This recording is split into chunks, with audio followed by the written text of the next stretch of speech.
रामाय रामभद्राय रामचन्द्राय वेधसे रघुनाथाय नाथाय सीतायाः पतये नमः।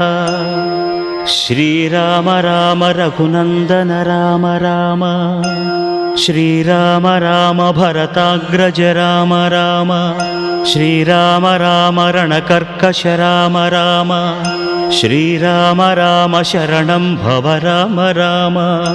श्रीरामचन्द्र चरणौ मनसा स्मरामि श्रीरामचन्द्र चरणौ वचसा गृह्णामि श्रीरामचन्द्र चरणौ शिरसा नमामि श्रीरामचन्द्र चरणौ शरणं प्रपद्ये।